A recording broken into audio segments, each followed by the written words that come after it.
ज्ञानतिमिरन्धस्य ज्ञानञ्जनशलाकया चक्षुरुन्मिलितं येन तस्मै श्रीगुरुवे नमः। श्रीचैतन्यमनोभीष्टं स्थापितं येन भूतले स्वयं रूपा कदा मह्यं ददाति स्वपदान्तिकम्।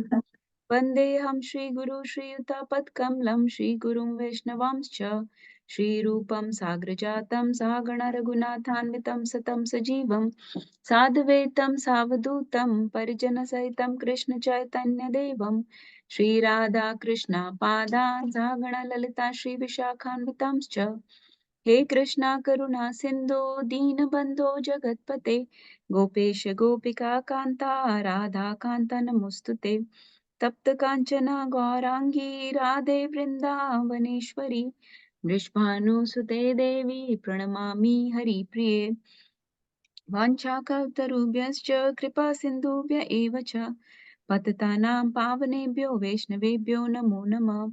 जय श्री कृष्ण चैतन्य प्रभु नित्यानंद श्री अद्वैत गदाधरा श्रीवासादि गौर भक्तवृंदा मूकं करोति वाचालं पङ्गुं लङ्घयते गिरिं यत्कृपातमहं वन्दे श्रीगुरुं दीनतारिणं परमानन्दमाधवं श्रीकृष्ण चैतन्य ईश्वरं गुरुवे गौरचन्द्राय राधिकाय तदालये कृष्णाय कृष्णभक्ताय तद्भक्ताय नमो नमः। हरे Krishna. Thank you everyone for joining. Kiran Mataji, Rekha Mataji, Chetan Prabhu, Ravi Prabhu, Sheetal Mataji, Pooja Mataji, and Poonam Mataji, Ramesh Prabhu. Welcome everyone.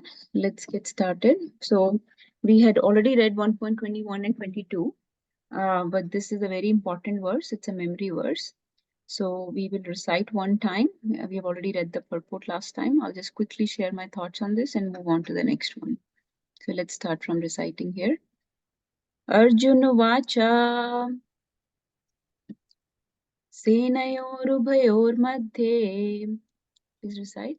Senayorubhayormadhe सेनयोर उभयोर्मध्ये रथं स्थापयामि अच्युता रथं स्थापयामि अच्युता यावद् एतान् निरीक्षेऽहम् यावदेतान् निरीक्षेऽहम् योद्धुकामानवस्थितान् योद्धुकामानवस्थितान् कैर्मया सह योद्धव्यम् कैर्मया सह योद्धव्यम् अस्मिन् रणसमुद्यमे अस्मिन् रणसमुद्यमे. So typically this part is memorized and recited by devotees. So anyone wants to read this translation? I'll read Mataji. Yes.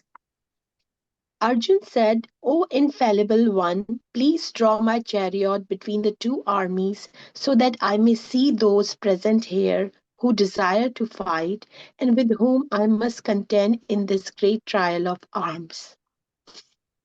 So Arjuna is telling Krishna to drive the chariot between the two armies so that he can see who all are present here, who all desire to fight, with whom I must contend in this, who are my enemies, who are supporting this cause. Okay. Let's read the next one too, and then I will share thoughts on both of them actually, because next one is very quick. Let's read this also. 23. Yotsyamananaviksheham योत्सामानन् अवीक्षेऽहम् य एते अत्र समागता ये एते अत्र समागता धार्तराष्ट्रस्य धार्तराष्ट्रस्य दुर्बुद्धिः युद्धे प्रिया चिकीर्षवा युद्धे प्रिया चिकीर्षवा. Can someone read translation and purport? I can read, Mataji. Yes. Translation by Srila Prabhupada. Srila Prabhupada ki jai. Let me see those who have come here to fight, wishing to please the evil-minded son of Dhritarashtra. Purport. It was open secret that Duryodhana wanted to usurp the kingdom of Pandavas by evil plans. in collaboration with his father Dhritarashtra. Therefore, all persons who had joined the side of Duryodhana must have been birds of same feather. Arjuna wanted to see them on the battlefield before the fight was began, just to learn who they were, but he had no intention of proposing peace negotiations with them. It was also a fact that he wanted to see them to make an estimate of that strength which he had to face, although he was quite confident of victory because Krishna was sitting by his side. Haribol. Haribol. So these three verses, 21 and 22 and 23, these are very instructional verses. So there are good points and bad points about this, okay? So good aspect of this is that Arjuna is he's going to stand between the midst of the two armies, and he's going to introspect or inspect the situation. He's going to see what is going on. Why am I doing this? Who is coming here to fight with me? Who am I doing this for? What will it accomplish? What is my purpose here, right? Who is it going to hurt? Who are the people that are bent upon supporting the evil cause of Dhritarashtra and Dhritarashtra's sons?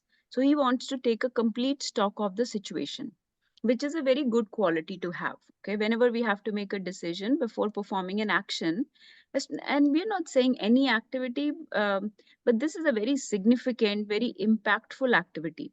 This is an activity that is going to cause a lot of maybe harm and a lot of benefits. So he wants to see what is the risk and what is the benefits of this particular action. So it's a major decision to make, right? So whenever we make a big decision, whenever we have a life-changing activity to perform that is going to impact a lot of people, impact us a lot, our people and other people a lot, society, community, the world, then we should have a very thoughtful decision making. So we should take a stock of the situation. We should inspect that situation from every angle. So this is a very good thought of Arjun to go stand between the two armies and see what is exactly going on, to center himself, to ground himself, and to answer these questions. Okay. So this is a good aspect of this verse, that he's introspecting. Even on a daily basis, we are recommended that we should introspect our situation. Why do I feel a certain way? Why am I working? Why do I work like this? Why do I react like this? Why did I behave like this with certain people? Why did I become so angry at someone? Why did I become so emotional or sentimental with someone? Why is this situation making me fearful? Why is this situation giving me anxiety?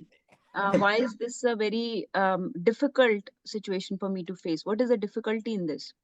So we should take a stock of our daily situations also. Okay. So introspecting, contemplating on our own mindset, on our own activities, on our emotions, on our strengths and weaknesses, our limitations, all this is recommended on a daily basis also, even for us. So in this way, this verse is instructional because Arjuna is also contemplating on this situation, and we are also supposed to contemplate. So we should know why we are doing something. Okay. So this is a instructional aspect of this verse.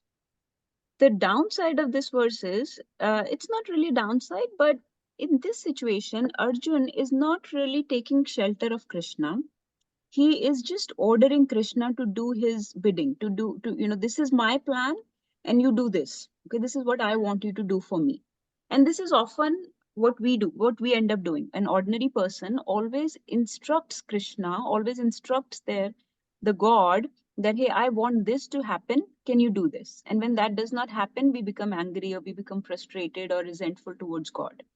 Why? Because we want our plans to manifest. So often we keep ourselves in an ordering position, in a superior position to the Lord, and we instruct Lord that this is what I want for myself. Not knowing what is good for us, we just instruct God and ask things from them, or ask certain goals or certain dreams to be fulfilled, which may not necessarily be the best situation for us.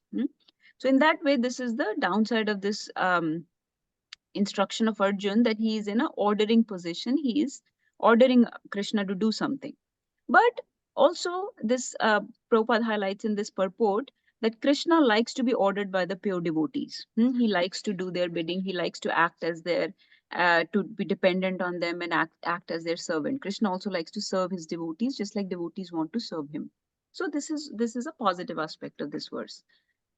Now, okay, I'll come to what happens. The problem with this is that when Arjun got the answers to his questions, why am I doing this? Who are the Durmati or Durbuddhi people who have come here, who have assembled here to fight?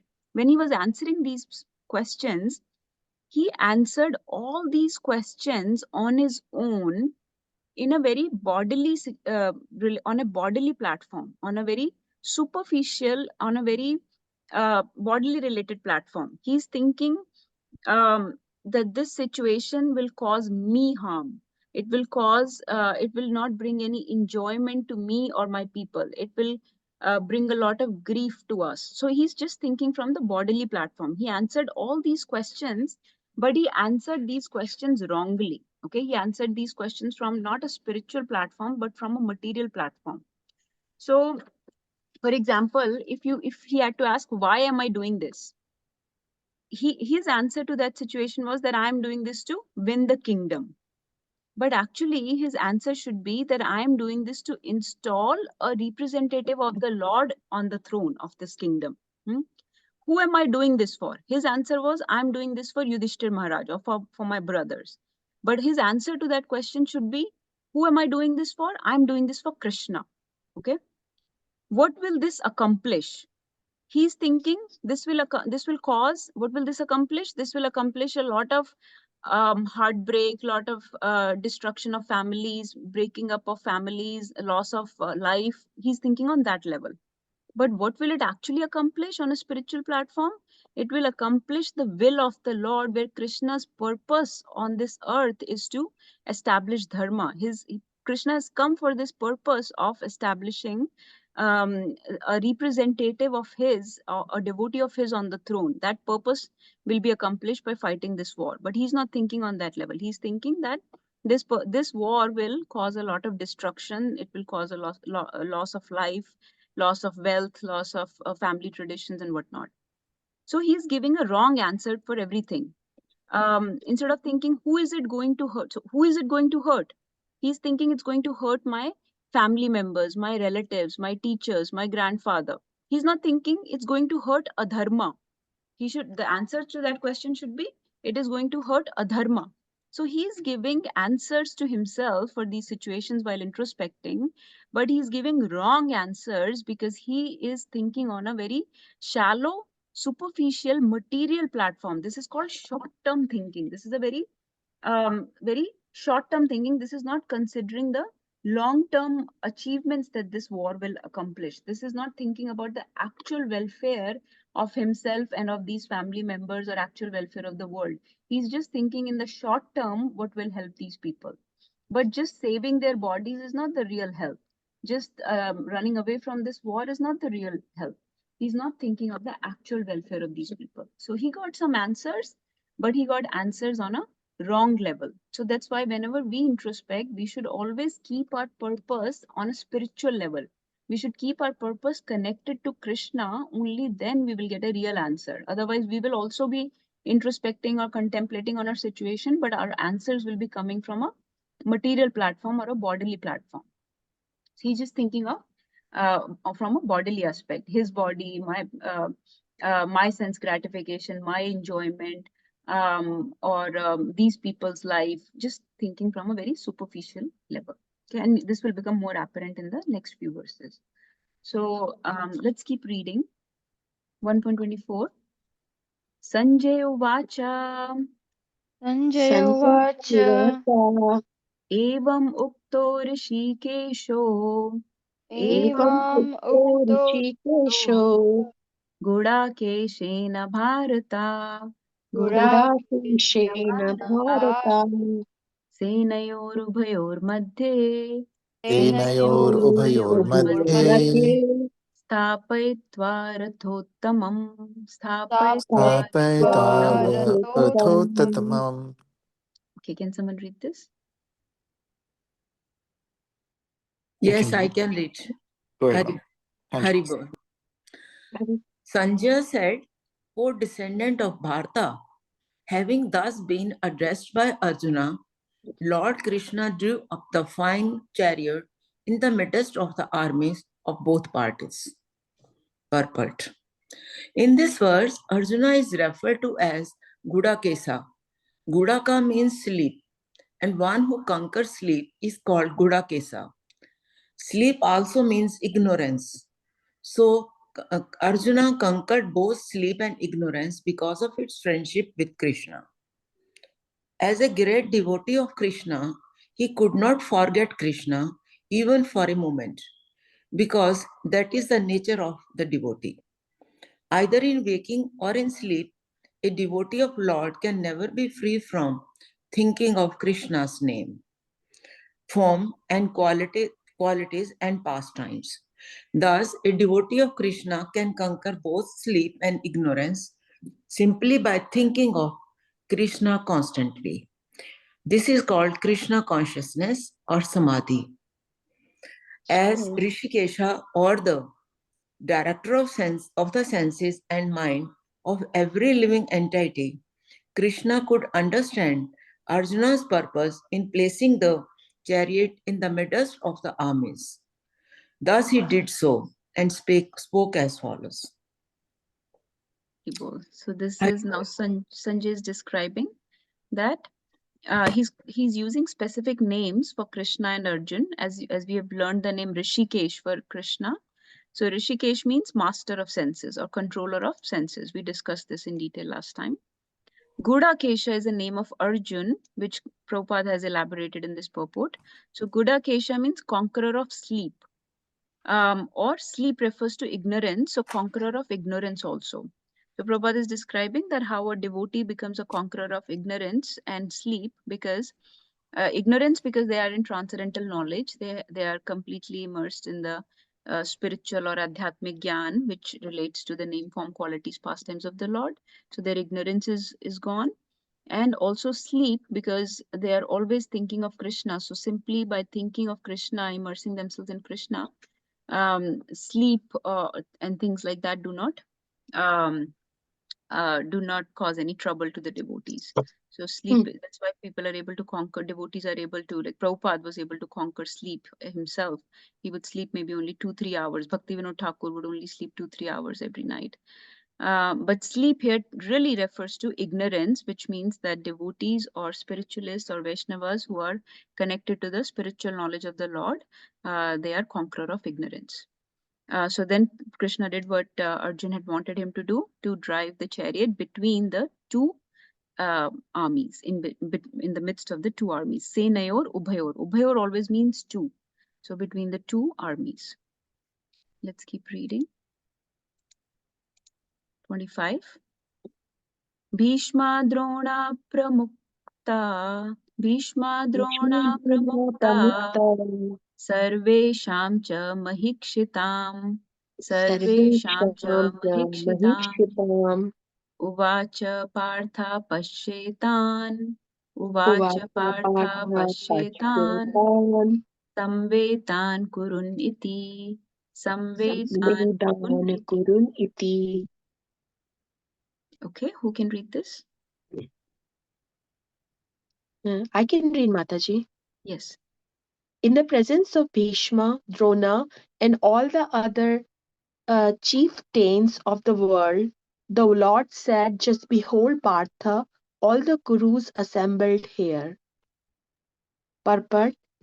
As the super soul of all living entities, Lord Krishna could understand what was going on in the mind of Arjuna.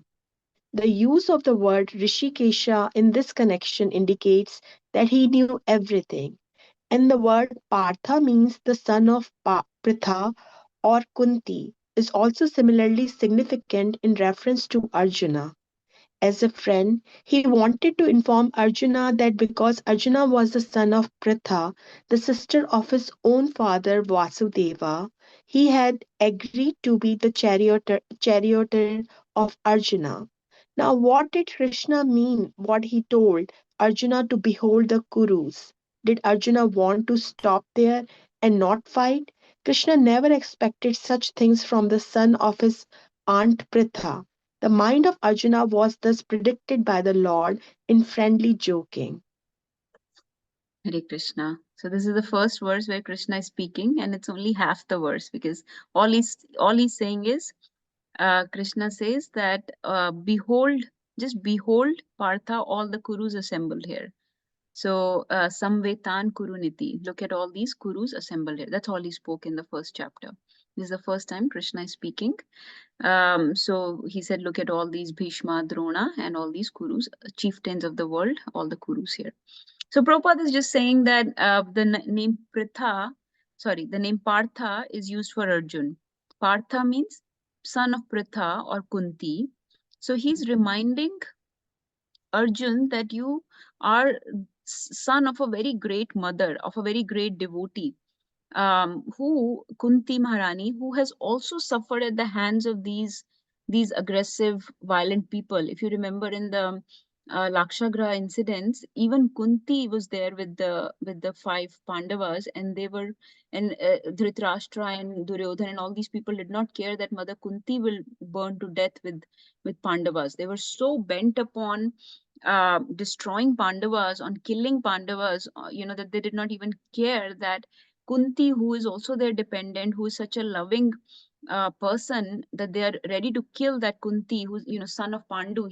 Dhritarashtra and all these people knew that she was going to be there, and she would have also died with them. So in a way, Krishna is also reminding Arjuna that she has also suffered at the hands of these aggressors.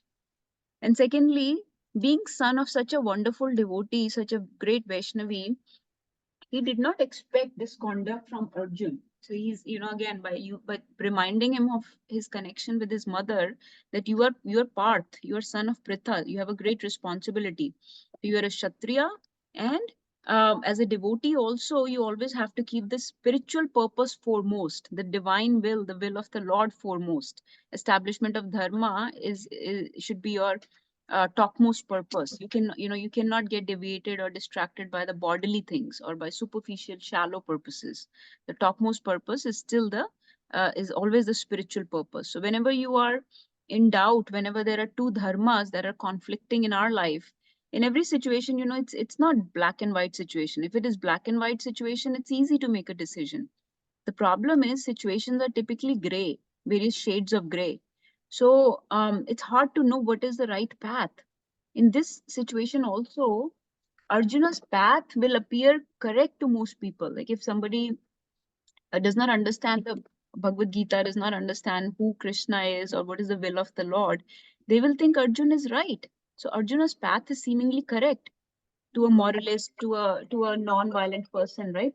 They'll think, oh, why so much violence is needed? It appears like a very noble cause. But it is a lower principle. The higher principle is to always serve the Lord. Always bodily purpose will be the lower principle. So whenever we are also in a conflict, we should see that there will always be something that serves the higher purpose, something that is in accordance with the will of the Lord, and the other purpose will be more material, will be more shallow, will be more body related, and can be given up. So he's reminding him that you are son of Pritha, who should keep the spiritual purpose foremost. Okay, let's go to the next one. 1.26. Tatra pashyat sthitan partha. Tatra pashyat sthitan partha. Pitrin atha pitamahan. Pitrin atha pitamahan. Acharyan matulan bhratrin. Acharyan matulan bhratrin. Putran pautran sakhims tatha. Putran pautran sakhims tatha. Svashuran suhradashchaiva.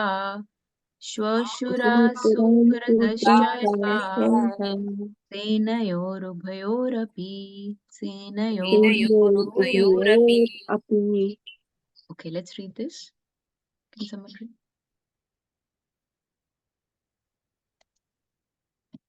I can read, Mataji. Yes, go ahead. There Arjuna could see within the midst of the army of both parties his father, grandfathers, teachers, maternal uncles, brothers, sons, grandsons, friends, and also his father in law and well wishers. On the battlefield, Arjuna could see all kind of relatives. He could see persons like uh, Bhurisrava, who were his father's contemporaries, grandfathers Bhishma and Somadatta, teachers like Dronacharya and Kripacharya, maternal uncles like Salya and Sakuni, brothers like Duryodhana, sons like Lakshmana, friends like Ashwathama, well-wishers like Kritavarma, etc. He could see also the armies which contain many of his friends. Haribol. Very well. So now Arjuna is looking. Remember, so Arjuna came to the midst of the battlefield, standing between both armies. Krishna brought him there, and now Arjuna is looking at everyone. And all he is seeing is his, if you see in this verse, he's seeing just his relatives, his blood relationships, his fathers. So fathers is referring to all that are, on a fatherly platform, like on the friends of his father, or that generation. Grandfathers is referring to all the people from the generation before that, like Bhishma Pitama's generation. Then so many people that taught him, teachers. Like that, he's seeing, uncles, brothers, sons. So sons means any sons of Kauravas are also like his sons. Like that, he's seeing all these people, friends, well-wishers, so many people that are all just his blood relationships. And that's all he's able to see. So now, suddenly, he will come into this great sorrow, this compassion, this very sentimental, very, he will be overcome with this emotions, and he will start having bodily symptoms because of these emotions. So let's read next to 27. Tan samikshaya sa kaunteya, tan Tan samikshaya sa samikshya kaunteya, kaunteya sarvan bandhun avasthitan, sarvan sarvan bandhun bandhun avasthitan, avasthitan कृपया परयाविष्टो, कृपया kripya परयाविष्टो, parapishto विषीदन् इदम् अब्रवीत्, विषीदन् vishidan इदम् idam अब्रवीत्. abhavit. Okay, can someone read? I can read, Mataji. Yes. Translation. When the son of Kunti, Arjuna, saw all these different grades of friends and relatives, he became overwhelmed with compassion and spoke thus. Okay, let's read next one also. Arjuna vacha, Arjun, Arjun uvacha दृष्ट्वेवं स्वजनं Krishna, Drishtavevam दृष्ट्वेवं drishtavevam स्वजनं swajanam Krishna, Krishna युयुत्सुं समुपस्थितं, युयुत्सुं yuyuktam Yuyutsam समुपस्थितं, samasthatam Samvastitam सीदन्ति मामगात्राणि, Siddhanti siddhanti सीदन्ति, mama sorry, gatrani Mamagatrani मुखं च परिशुष्यति, मुखं mukham च Mukham cha परिशुष्यति. parishushyati. Parishushyati. Okay, can someone read this? Please keep taking turns to read. I can read Mataji. Yes. Arjuna said, My dear Krishna, seeing my friends and relative present before me in such a fighting spirit, I feel the limbs of my body quivering and my mouth drying up. But any man who has genuine devotion to the Lord has all the good qualities which are found in godly persons or in the demigods, whereas the non devotee, however advanced he may be in material qualification by education and culture, lacks in godly qualities. As such, Arjuna, just after seeing his kinsmen, friends and relatives on the battlefield, was at once overwhelmed by compassion for them who had so decided to fight amongst themselves.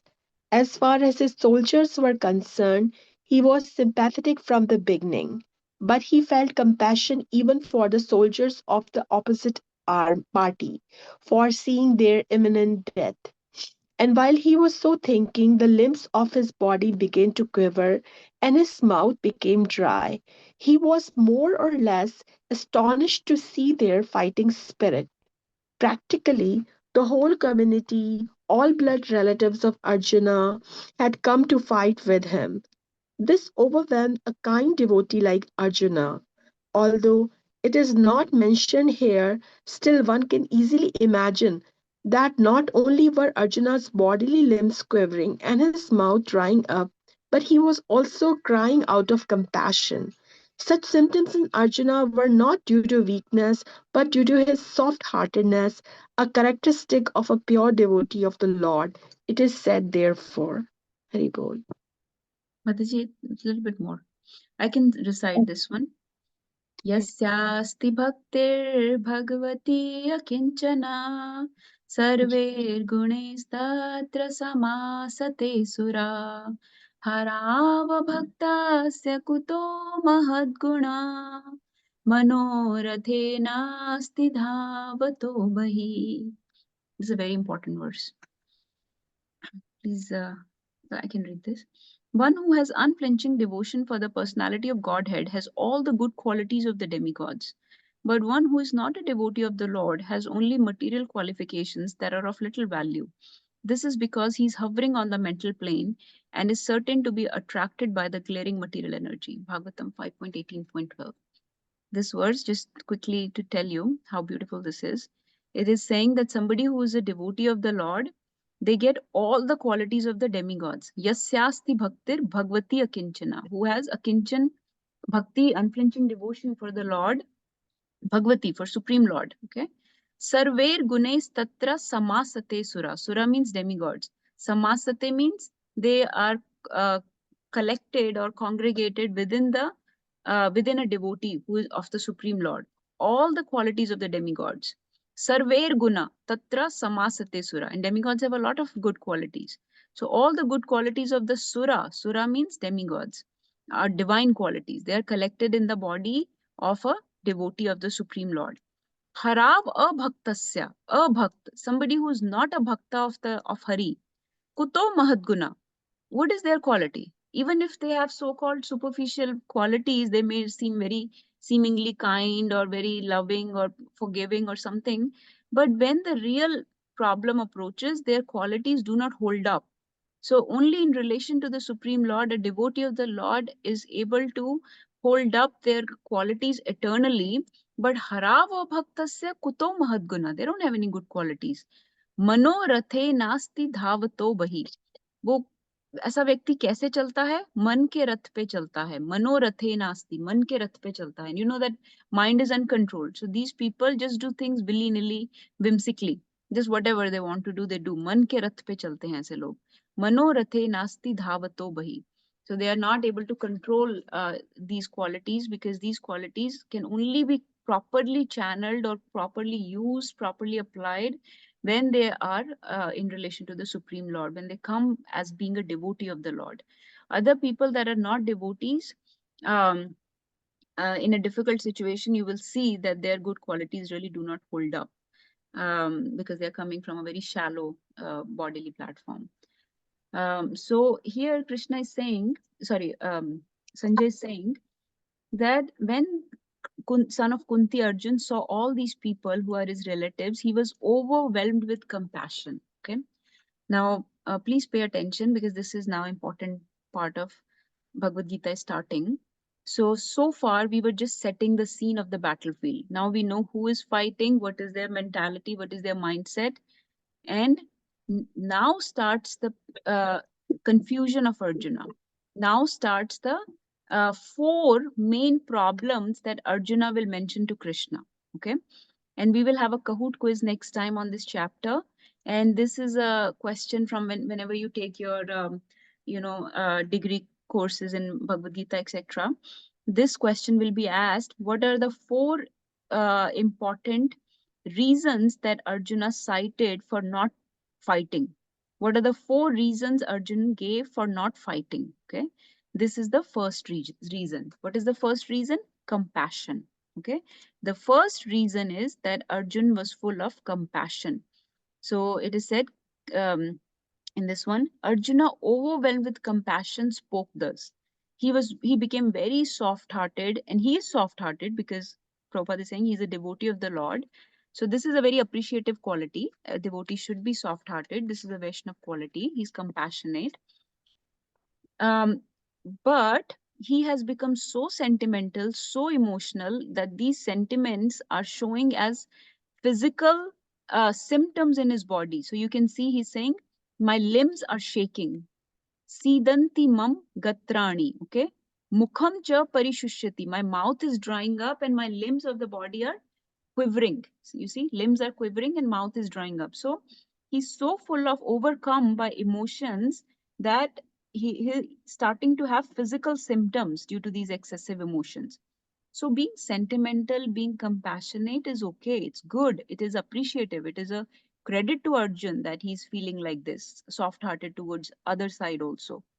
But when that emotion of compassion becomes uncontrolled like this, okay, this is an uncontrolled emotion, then that is hindering him from performing his duty. Okay. For example, like I'm a doctor, okay. I may have to do some hard things for other people. Let's say I have to give an injection or do a surgery on a child. Okay. It is possible they will cry, they will scream. It is possible they will not want it. They will be running away. I may have to hold them down to do that. It is a very hard thing to do. And let's say I feel very soft hearted being a Vaishnav. I feel very compassionate. Now, but knowing that for in long term, this injection or this surgery, this procedure will be good for that child, I have to control my emotions and I have to do my duty because this is what I was trained for. This is a very well thought out decision. It's not a whimsical decision. This decision has been thought out. It will be helpful for that person in the long run. But if I just think of his bodily pain right now, okay, in right now he will be tortured, he will be anguished, and I stop myself from doing my duty because I'm so overcome with emotion and compassion, then that compassion is actually wrongly directed. It is a misdirected compassion. Okay. So our sentiments also have to come from scriptures. Our sentiments have to be properly channeled. They cannot just be whimsically, willy-nilly directed and become uncontrolled like this. Remember that mind has three functions: thinking, willing, and feeling. Okay, thinking meaning thoughts, willing meaning desires, and feeling meaning emotions. All these three actions of mind have to be controlled. We cannot start overthinking. Thoughts cannot, agar overthinking hogi, that is a problem. Desires or willing, if we become over desirous, we start hankering for everything, then that's a problem. And feeling, which means emotions, also have to be controlled. We cannot become overly emotional, uncontrollably emotional, so that we lose sight of our purpose. We lose focus on what is important, what is good for long term, and just completely become paralyzed with emotions. Then that emotion is uncontrolled emotion. It is an uncontrolled function of mind, meaning your mind has become uncontrolled. So that is not proper use of compassion. So in this case, yes, it's compassionate heart, soft-hearted devotee. We should give him credit. It is appreciative, but it should be controlled. It should not mislead you away from your purpose. This is misleading emotion right now. But Prabhupada is glorifying in the purport the fact that he's a devotee and he's feeling sympathetic, which we should. And they have used their compassion, they have used their divine qualities so far. So for so long, they have forgiven these people, they have tolerated their heinous crimes, they have dealt with them lovingly, patiently, but to no avail. They are not responding to these thoughtful actions of a devotee. So now the time has come they have made this decision thoughtfully with Krishna after having made all these negotiations. Now one cannot lose sight of one's purpose. But Arjun is overcome with emotion so much that he's losing focus from his purpose. That is why he's having so uncontrolled emotions will manifest as these physical symptoms. And this is not a transcendental ecstasy. Jaise kahin baar devotees become very ecstatic and they have pure devotees have symptoms in their body because of love of God. This is not that. This is coming from misdirected emotion towards his relatives that they will be harmed. So these type of physical symptoms are completely materialistic from materialistic emotions. Okay. So excessive emotions can lead to physical symptoms in one's body, as you can see. I want to read a few more. So let's keep reading. I think we already read 28th, yeah, so 29th. Let's read a couple more, then we'll discuss again. 1.29. वेपतुश्च शरीरे मे वेपतुश्च शरीरे शरीरे मे मे रोमहर्षश्च जायते रोमहर्षश्च जायते जायते गाण्डीवं श्रंसते हस्तात् गाण्डीवं गाण्डीवं शंसते हस्तात् त्वक्चैवापरिदह्यते परिदह्यते. Can someone read this? Okay, Mataji, I can read. Yes, please. My whole body is trembling. My hair is standing on end. My bow, Gandiva, is slipping from my hand, and my skin is burning. Purport. There are two kinds of trembling of body, and two kinds of standings of hair on end. Such phenomena occurs either in great spiritual ecstasy or out of great fear under material condition. There is no fear in transcendental realization. Arjuna's symptoms in this situation are out of material fear, namely loss of life.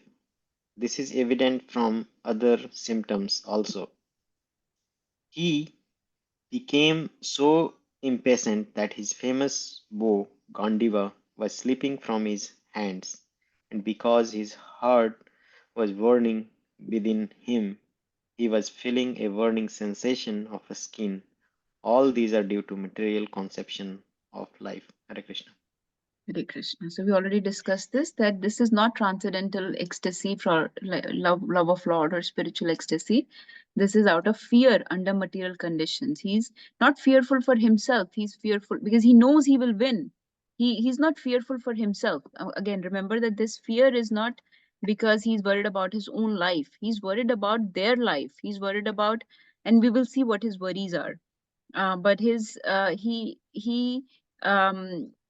this is all completely material conditions. Prabhupada is saying this is loss of life, but loss of other people's life. He knows he will win because Krishna is on his side. But he's so fearful to cause harm to these other people.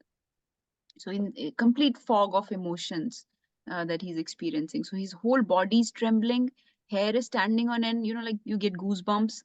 And his bow, Gandiva, is slipping from hand, and my skin is burning. So many symptoms are coming upon him. So this is very significant material emotions completely overcome by them. Let's read next one. Na cha shaknomi avasthatum na cha Na shaknomi chasno avasthatum avasthatum भ्रमति वाच मे मना भ्रमति pramati वाच मे vecha मना me mana निमित्तानि च पश्यामि निमित्तानि च nimityani cha पश्यामि paschami विपरीतानि Keshav विपरीतानि vipritani Keshav. kesava. Okay, can someone read this?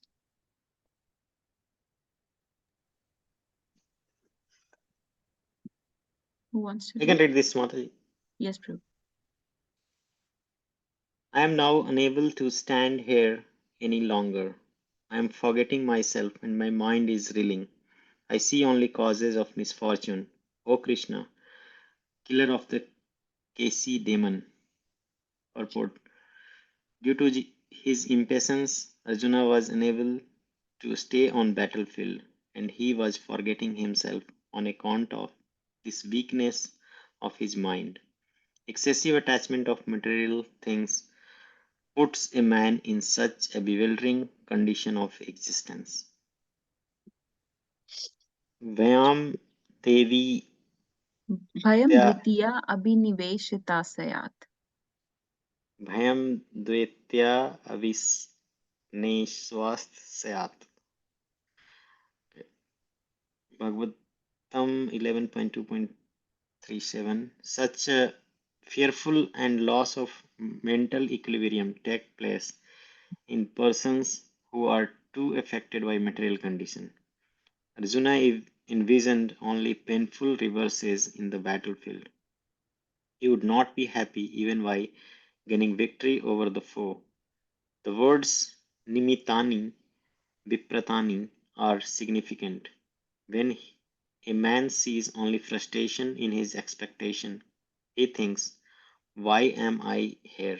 Everyone is interested in himself and his own welfare. No one is interested in the Supreme Self. Arjuna is showing ignorance of his real self interest by Krishna will. One real self interest lies in Vishnu or Krishna. The conditioned soul forgets this and therefore suffer material pains. Arjuna thought that his victory in the battle would only be a cause of lamentation for him. Hare Krishna. Hare Krishna. So some points that stand out here. Okay, physical symptoms, right? He's unable to stand there, forgetting myself, my mind is reeling. So bodily symptoms and now mental symptoms also. And I see only causes of misfortune. Killer of the Keshi demon. So first of all, he's referring Krishna as Keshav.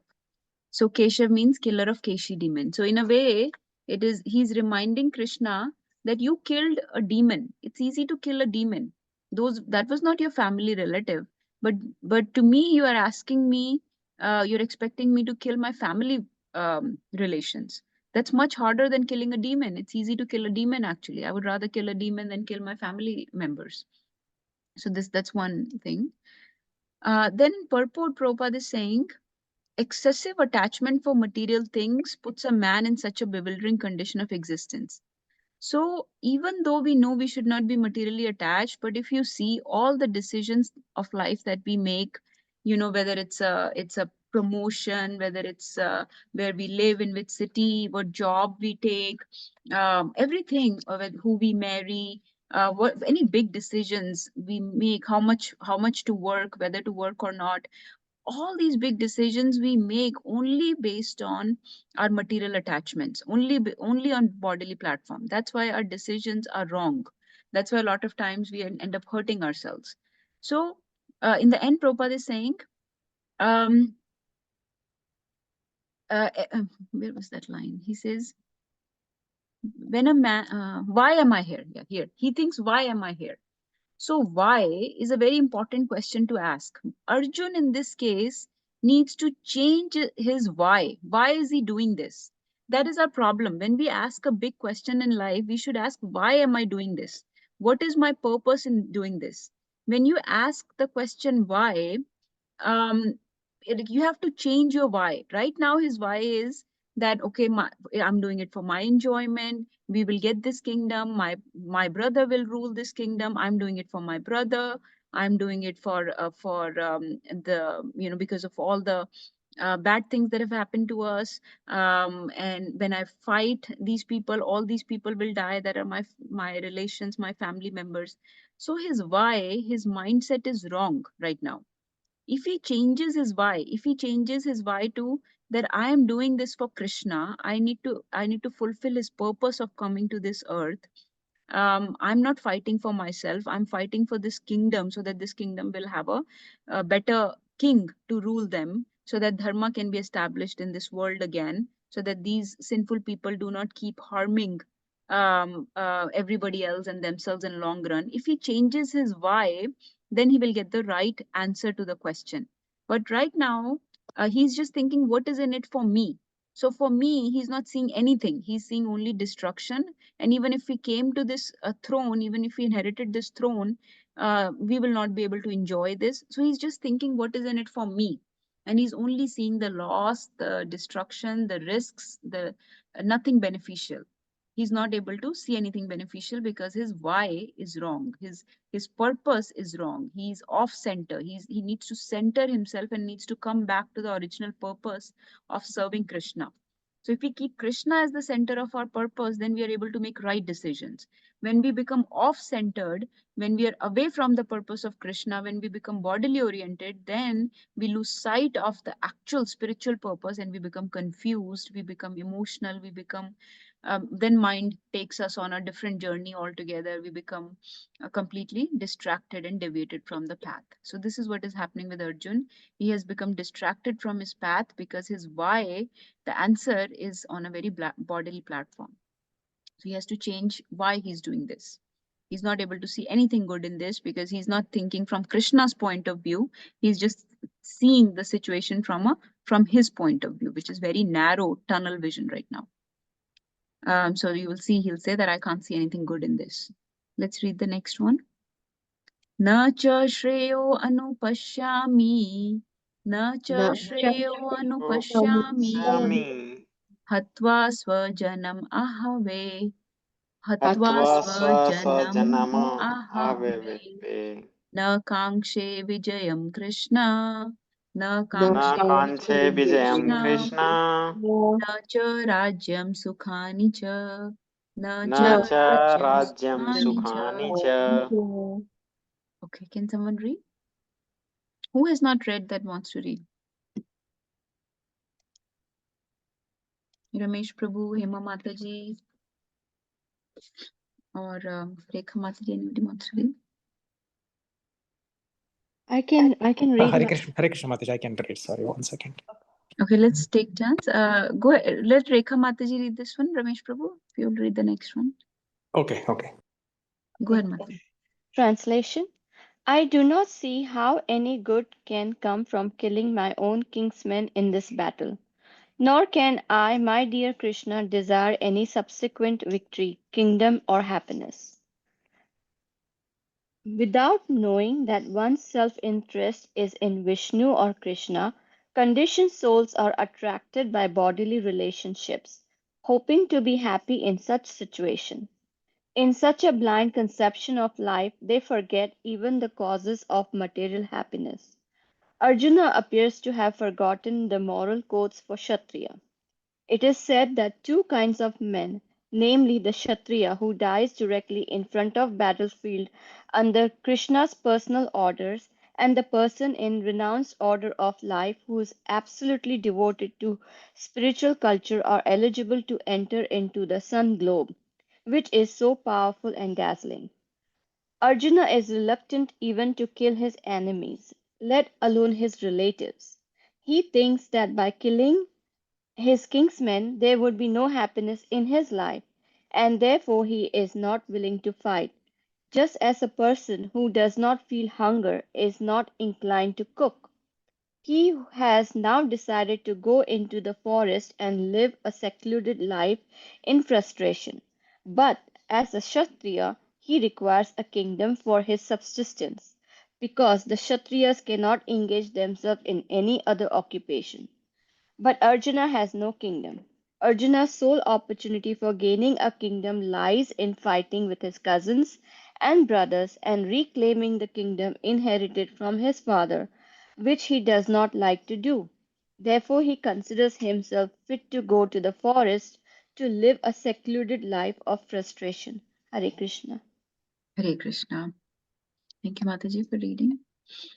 So this is saying, so Arjun is saying that I do not see what good can come from killing.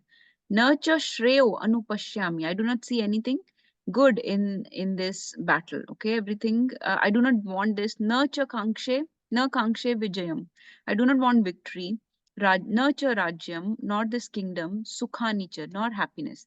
I do not want this type of victory, kingdom, or happiness that will come at the cost of all these, by killing all these kinsmen, these relations. So no good can come from it.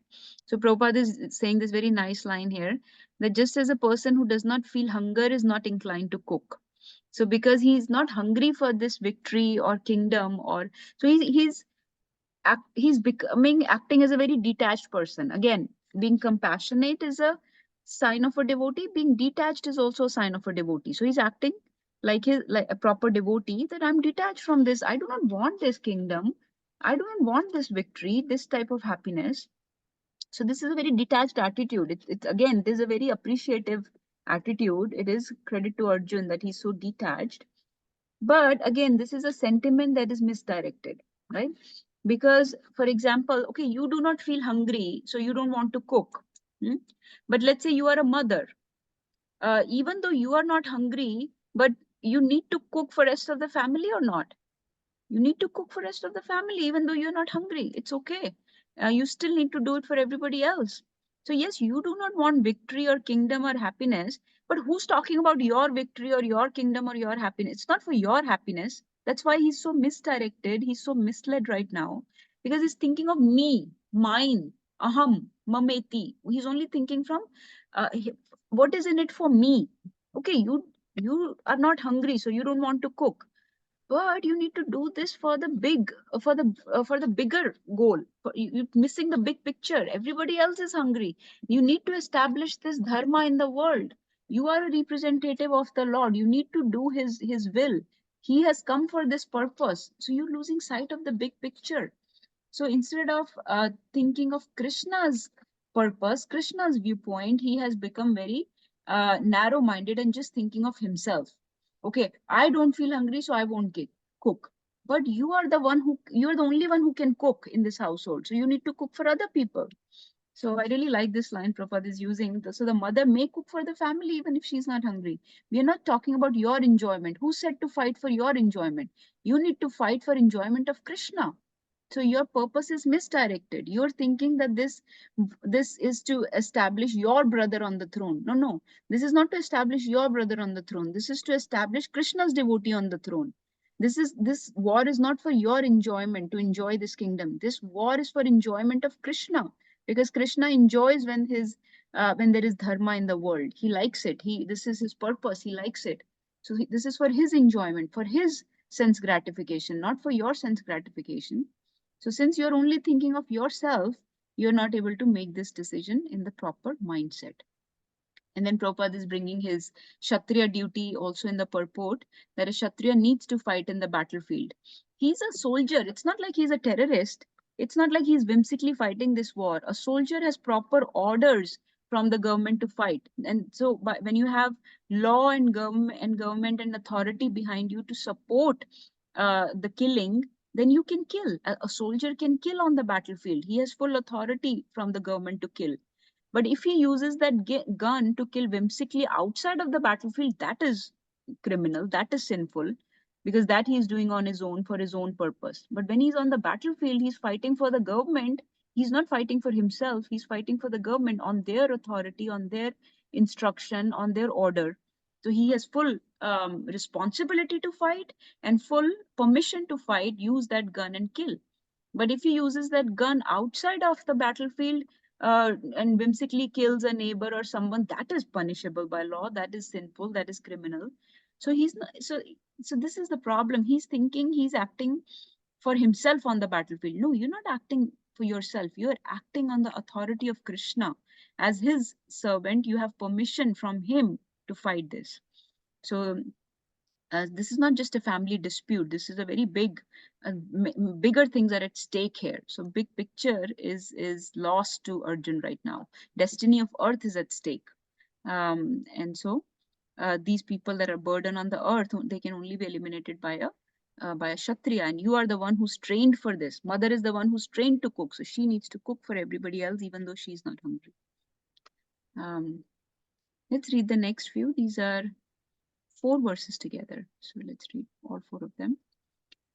Kim no rajena govinda, kim no rajena Rajena Govinda, bhoger jivitena va, kim Kim Bhogir bhoger Jivatena Va, yesham arte kangshitam no, yesham Isham arte Arte Kanchitam No, rajyam bhoga sukhani cha, rajyam Rajyam Rajyam bhoga Bhoga sukhani cha. Sukhani.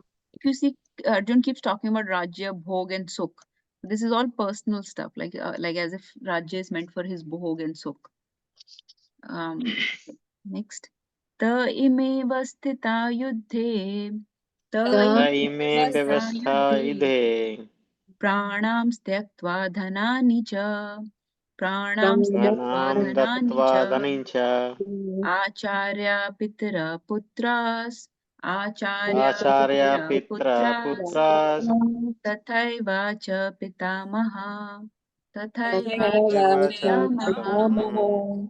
Matula swasura potra, Matula swasura potra, Shala sambandhinastatha, Shala sambandhinastatha, Etana hantumichhami, Etana hantumichhami, Rato api madhusudana, Rato api madhusudana, Api त्रैलोक्य राज्यस्य अपि त्रैलोक्यराज्यस्य हेतो किं no मही कृते हेतो किं no मही कृते निहत्याधार्तराष्ट्रान्न निहत्याधार्तराष्ट्रान्न का प्रीति स्यात् जनार्दन का प्रीति स्यात् Janardan. Okay, Ramesh Prabhu, you wanted to read? Yes, Mataji. Translation by Srila Prabhupada. O Govinda, of what avail to us our kingdom, happiness, or even life itself, when all those for whom we may desire them are now arrayed on this battlefield? O Madhusudana, when teachers, fathers, sons, grandfathers, maternal uncles, father in law, grandsons, brother in law, and other relatives are ready to give up their lives and properties and are standing before me, why should I wish to kill them, even though they might otherwise kill me? O maintainer of all living entities, I am not prepared to fight with them even in exchange for the three worlds, let alone this earth. What pleasure will we derive from killing the sons of Dhritarashtra? Mataji, you want me to read the purport? Yes, Prabhuji. Yeah, Prabhupada by Srila Prabhupada. Arjuna had addressed Lord Krishna as Govinda because Krishna is the object of all pleasures for cows and senses. By using this significant word, Arjuna indicates that Krishna should understand what will satisfy Arjuna's senses. But Govinda is not meant for satisfying our senses. If we try to satisfy the senses of Govinda, however, then automatically our own senses are satisfied. Materially, everyone wants to satisfy his senses, and he wants God to be the order supplier for such satisfaction. The Lord will satisfy the senses of the living entity as much as they deserve, but not to the extent that they may covet. But when one takes the opposite way, namely when one tries to satisfy the sense of Govinda without desiring to satisfy one's own senses, then by the grace of Govinda, all the desires of the living entities are satisfied. Arjuna's deep affection for community and family members is exhibited here partly due to his natural compassion for them. He is therefore not prepared to fight. Everyone wants to show his opulence to friends and relatives, but Arjuna fears that all his relatives and friends will be killed on the battlefield and he will be unable to share his opulence after victory. This is typical calculation of material life. The transcendental life, however, is different. Since a devotee wants to satisfy the desire of the Lord, he can, Lord willing, accept all kinds of opulences for the service of the Lord, and if the Lord is not willing, he should not accept a farthing. Arjuna did not want to kill his relatives, and if there were any need to kill them, he desired that Krishna kill them personally. At this point, he did not know that Krishna had already killed them before their coming into the battlefield, and that he was only to become an instrument for Krishna. This fact is disclosed in the following chapters. As a natural devotee of the Lord, Arjuna did not like to retaliate against his miscreant cousins and brothers, but it was the Lord's plan that they should be all killed. The devotee of the Lord does not retaliate against the wrongdoers, but the Lord does not tolerate any mischief done to the devotees by the miscreants. The Lord can excuse a person on his own account, but he excuses no one who has done harm to his devotees. Therefore, the Lord was determined to kill the miscreants, although Arjuna wanted to excuse them. Hare Krishna. Hare Krishna. Thank you for reading. So, these verses, 4 verses. So first of all, Prabhupada is talking about the name of Krishna used by Arjun here, Govinda. So Govinda means the one who gives pleasure to senses. So far we have seen Rishikesh, which is the master or controller of senses, Keshav, killer of Keshi demon, Gudakesh was for Arjun, Partha was for Arjun. But here two names are used. One is Govinda, and then Madhusudan. Madhusudan means killer of Madhu demon. Just like Keshav was killer of Keshi demon, Madhusudan is killer of Madhu demon. And Govinda means giving pleasure to senses of the, who gives pleasure to the senses. So, okay, these 4 verses are very important because here second reason is given by Arjun. So who can tell me what was the first reason why Arjun did not want to fight? There are 4 reasons that will come up. We have already discussed one reason. What was that one reason? Compassionate. Compassion. Does anyone know all the 4 reasons? People that have been studying for. Second, detachment.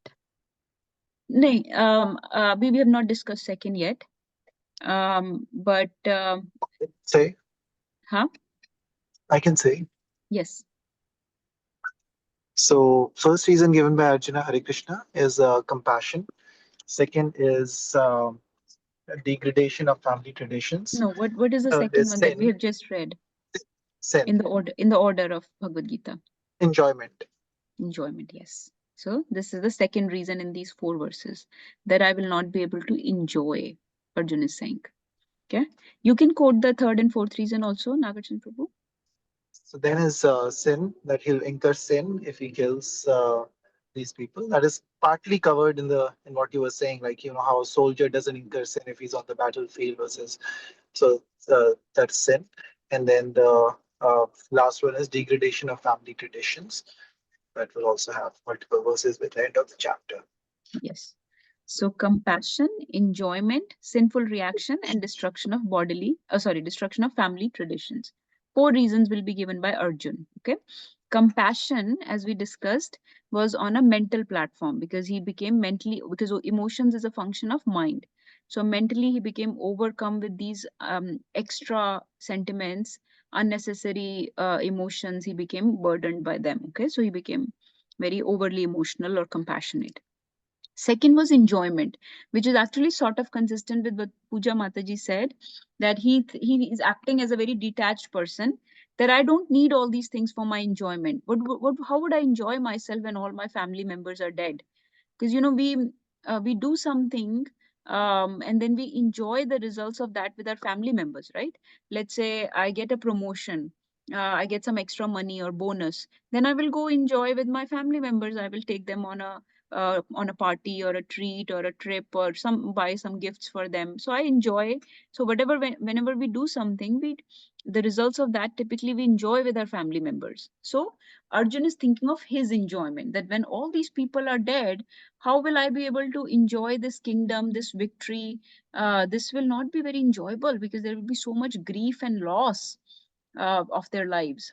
In that, all that loss, we will not be able to enjoy. But Prabhupada is saying Govinda, yes. So he's using the word Govinda, which means give pleasure to my senses, Arjun is saying. So I will not be able to enjoy anything with them. But you are a giver of pleasure to the senses. So how can you not give me pleasure? This war is not going to give me pleasure, Arjun is saying. But then again, we are going back to the same point. Who is talking about your enjoyment?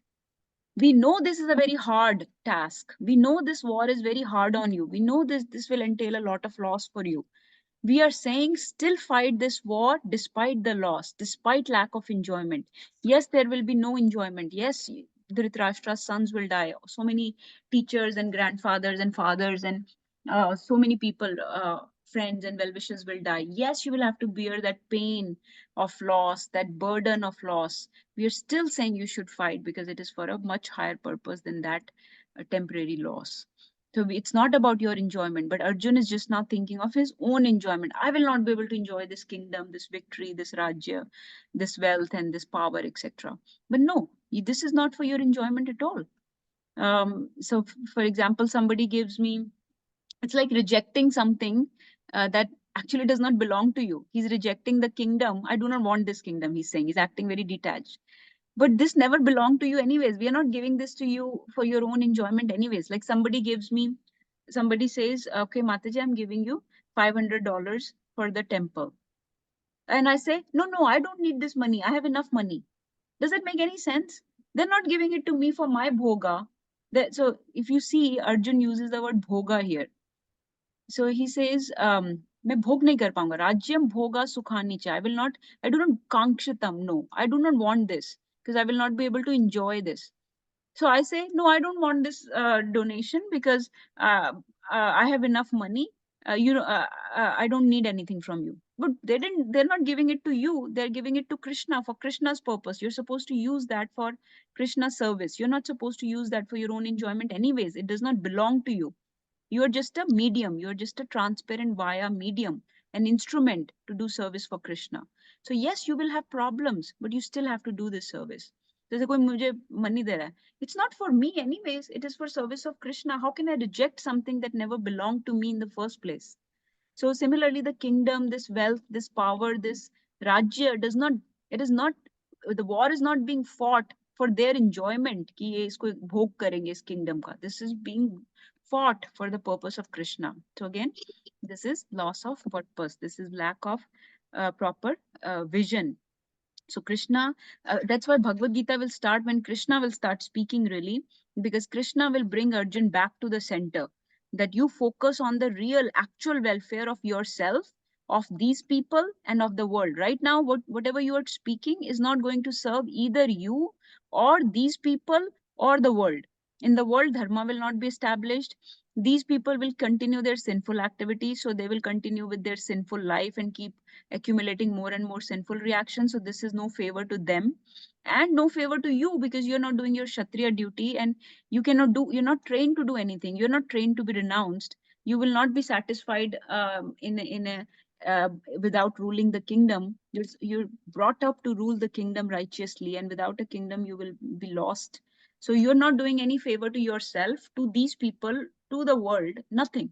So Krishna will bring him back to center, that your path, even though it seems like you're a very learned person, you're speaking these noble words, I'm very compassionate, I'm very detached, I don't want to enjoy anything. You sound very detached, renounced type of learned type of person, very noble sentiments, but these are just mere materialistic sentiments. So to a moralist, they may seem very noble sentiments, but actually this will bring danger to you, danger to these people, and danger to the whole world. So you are actually very misguided, misled right now. So Krishna will bring Arjun back to the proper vision. He will change his vision. That's why we say that Bhagavad Gita changes your vision. Until you read Krishna's vision of the world, Krishna's viewpoint of the world, you are just in a very bodily, materialistic way of life. You only make decisions on a very short-term basis and not long-term good of welfare of all people. So difficulties will be there. Your fears will come true. These people will die. There will be a lot of pain, lot of loss. But we are saying fight despite that. Let me see how long this is. And you want to read one or two more?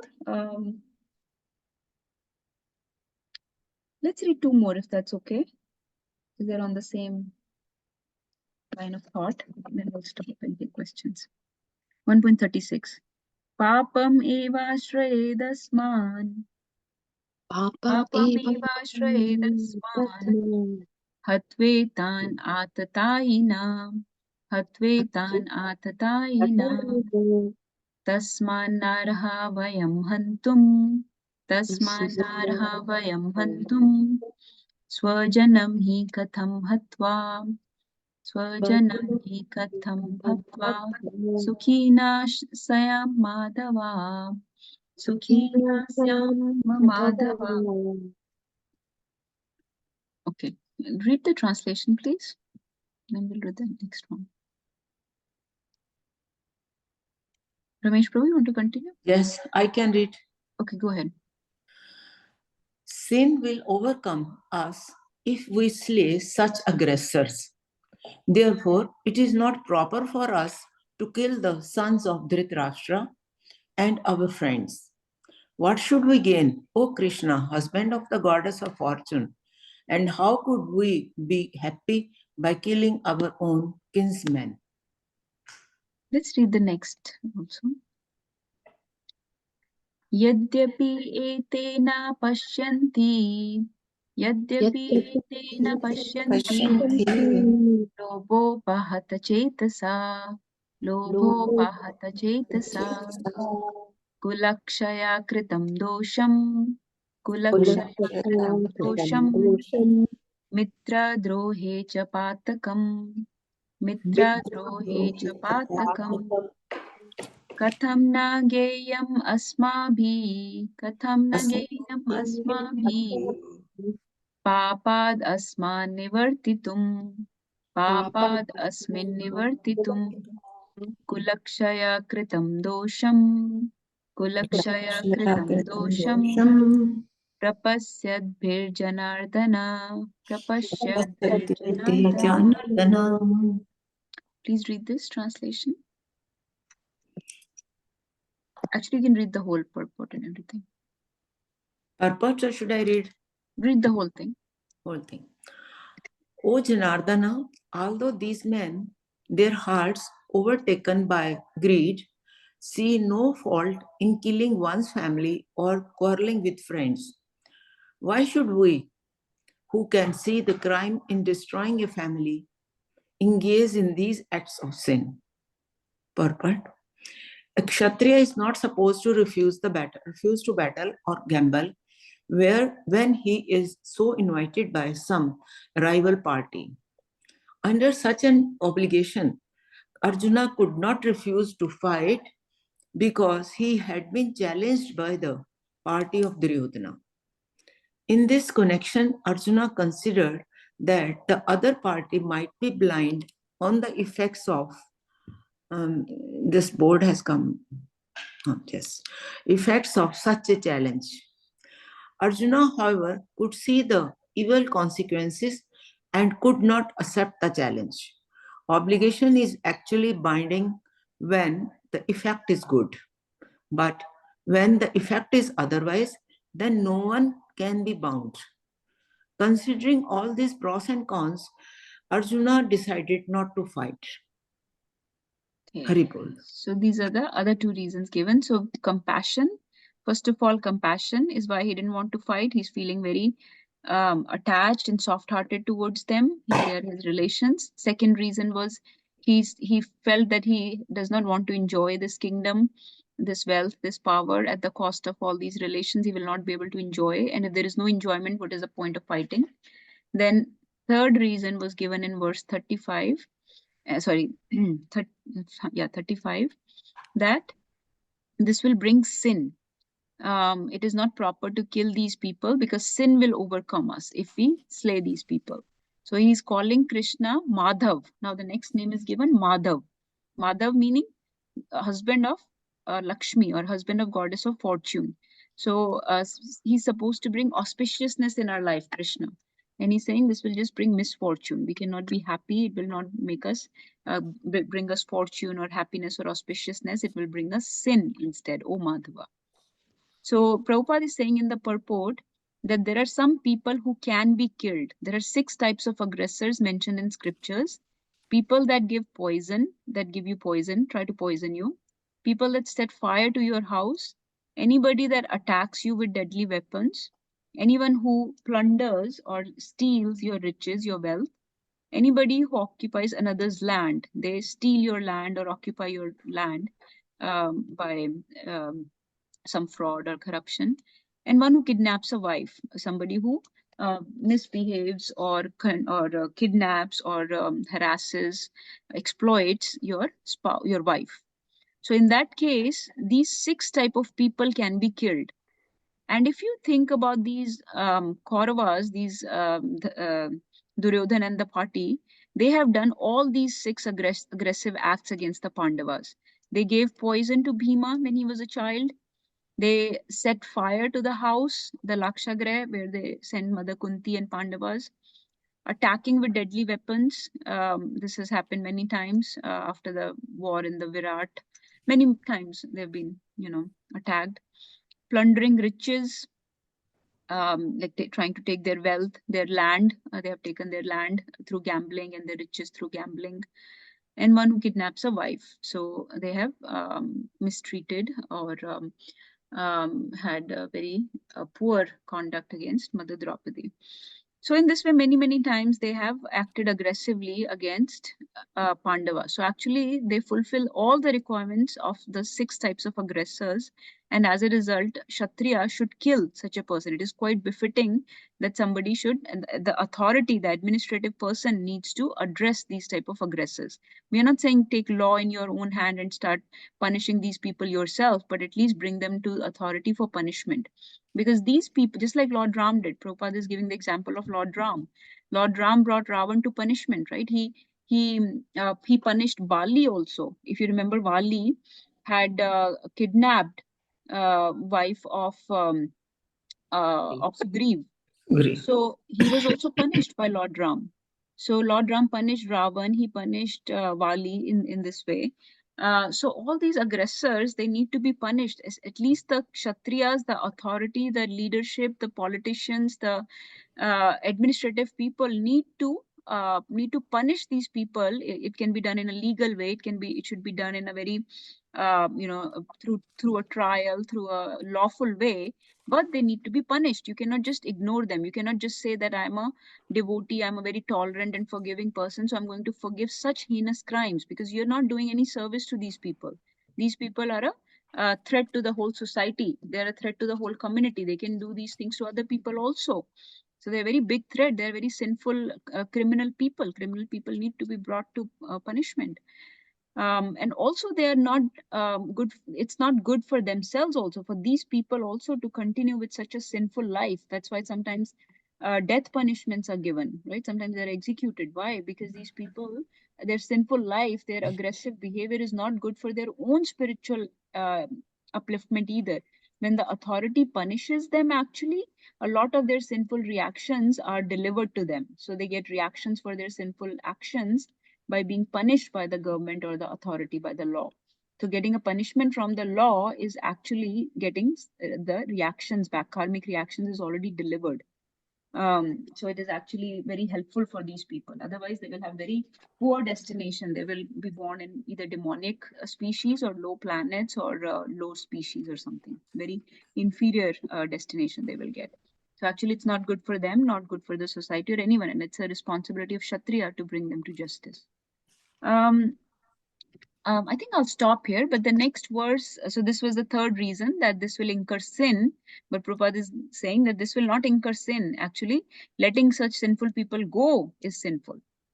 And then in the next 2 verses, the fourth reason is given, which is that it will destroy the family traditions. So the fourth reason is kulakshaya, that it will destroy the families. All the families will break apart, and we'll discuss this more next time, that how when the families break as a result of war, it causes a lot of harm to the community, to all the religious and spiritual activities in the society, in the family, and people become lost in their ways because there are no elders to guide them. When the family breaks apart, the dependents like women and children suffer a lot. They suffer the most because they were dependent on these men, the elders and the men in the society who are now gone after the war. So there is nobody to protect and maintain these dependents, and so they become wayward or they become exploited by the disturbing elements of the society. So the family traditions break. So war brings a lot of destruction to the family traditions. This is the fourth reason. So to summarize, Arjun gives 4 reasons. Number 1, compassion. He's feeling very soft-hearted. Number 2, he says that I will not be able to enjoy anything. Number 3, they will incur sin by killing these people. Number 4, there will be destruction of family traditions. And when Krishna starts speaking Bhagavad Gita, then we will go from this narrow thinking, this short-term thinking of Arjun to the higher thinking of on the spiritual realm, which will be given by Krishna, because Krishna will center Arjun to the real purpose. He will take us into the higher philosophy, higher high-minded thinking, high-minded philosophy in the spiritual realm where the higher truths exist, not this superficial bodily stuff, just coming from the platform of mind, body, senses, and intelligence. So compassion is said to be on the level of mind. So Arjun is disturbed on the level of mind. That is why so much emotion, so overwhelmed and over emotional, over sentimental. The lack of enjoyment that he has mentioned is coming from the bodily level, where he is thinking of sense enjoyment. I will not be able to enjoy anything. There will be no taste or relish in this kingdom. The third was sinful. So that I will acquire sins. This is coming from a little bit on spiritual level, but wrong understanding of scriptures. And the fourth is destruction of family tradition. This is coming from the level of society or community. And if you see, this is how we make most of our decisions. We make our decisions based on our mind's direction, our bodily enjoyment, society's enjoyment, or society's duty towards society, or based on some poor understanding of spiritual principles. So this is what Arjun is displaying, all the things that we also go through: poor control of mind, poor understanding of senses of the body, poor understanding of what is good for the community, poor understanding of the spiritual or scriptural principles. And we apply them wrongly, and we come up with these wrong type of conclusions like Arjun did, wrong excuses, and we fail to do Krishna's service. साढ़े 10 हो गए नहीं? This is what is. 10:30 हो रहे हैं. Yes, I'm going to stop. So this is where we'll wrap up. Any questions on this? I hope you'll remember the 4 excuses or 4 reasons and all these names of Krishna and Arjun, because we will play Kahoot next, and next week we'll finish this chapter and summarize it. Who has any questions, realizations, comments, corrections? Please share. Any point you liked or take away from the class? Mataji, I may not say it correctly, but I really liked the example Srila Prabhupada, or even when you explained about the cook who is not hungry, is not inclined to cook. But mother, if she is not hungry, if she doesn't cook, it's from the bodily concept, but she has to cook for the rest of the family. So I really love that how sometimes we are so selfish. We think for our happiness or our distress, while as we don't keep in consideration about the other people. So I really love that point.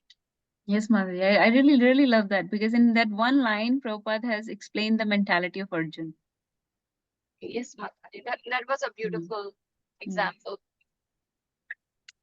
That's why Krishna says later on, Karpanya dosha, or Arjun says later on, this miserly weakness has come upon me, this selfish mindset, just thinking of me, mine, my body, not thinking of the real good, the real welfare. Anybody else? Thank you, Mataji, for sharing. Hare Krishna, Mataji. I just want to share, I also like that point about how we should be focusing on fulfilling Krishna's wish and not our own senses, which normally we do the otherwise. We always think about what we want, and we demand mostly that, or maybe pray to Krishna that this is what we want, instead of asking him, like, give us what you think is right for us. So that's a very good point. We know, but we always forget, I guess. That's a good reminder. Right. Right, Mataji. Yes. So he's calling him Govinda, that you give pleasure to senses. So my senses will not enjoy by this victory. But that's not how a devotee's attitude is. Devotee gives pleasure to the senses of Krishna, and then your senses are satisfied. So we have to serve the senses of Krishna, not that he's Govinda, so he should be serving our senses. So that's not how it works. Very cool. Wonderful. Any other points? Sheetal Mataji, Chetan Prabhu, Ramesh Prabhu, Humrind Prabhu, Hema Mataji, please share anything. Puja Mataji. Hare Krishna Mataji. Hare Krishna. Yes, I think this class was really timely for me because I was dealing with my senses, urges. I've tried to stop tea and I go into this back and forth, like dwindling state. And it's so simple. If you just use logic, that does this satisfy Krishna? And if the answer is no, then you should not use it, And today I needed that push actually, and I didn't drink the tea that I wanted to drink. And I made prasadam and I ate the prasadam. So it's like literally what it's like, when you think about your senses, there's more suffering in because there's the addiction, then the maintenance of that habit. And so it's so obvious that that habit, if it was not geared towards Krishna, is going to put you in some stress in the future, even though it's gratifying right now. But it's again going to put you in addiction pattern, which is again very like you depend on it, and that's not a great feeling, like you shouldn't be depending on things like that. So I needed that. I was trying to get away from it, and I think you just punched it into my heart today. Like there's very clear reasons that we get swayed, but there's also very good reason why we should push ourselves and keep Krishna in center, and it'll help you. So thank you. Very bold. Wow, that is such an amazing example, Mataji. Yeah, short-term thinking versus long-term. So you mentioned it so nicely that these habits take so much to maintain. We become dependent on them, addicted to them, and it drains us. It takes our resources away, and we should just depend on Krishna. And Arjun is thinking he's doing something very noble by running away from war. Well, what will you do then after running away? You will have no kingdom to rule, and you are a Kshatriya. You are trained for this. What are you going to do now? So very short-term thinking sometimes spoils we forget the actual welfare. Okay, so I think we'll stop. And thank you everyone for joining. We'll meet next Sunday. Thank you for joining on Saturday today. Please write to me if you think Saturday works better, then that we can change to Saturday. But if not, we'll continue with Sunday for next week. And we'll play Kahoot. So please read the chapter on your own also. We'll finish this chapter and summarize this and take a lot of questions, realizations. Thank you, everyone. Srimad Bhagavad Gita ki jai, Jagadguru Srila Prabhupada ki jai. All glories to the assembled devotees. Hare Krishna, all glories, all glories, all Krishna Guru and Gauranga. Vancha Kaltarubhyascha Kripa Sindhuveva cha Patitanam Pavanebhyo Vaishnavebhyo Namo.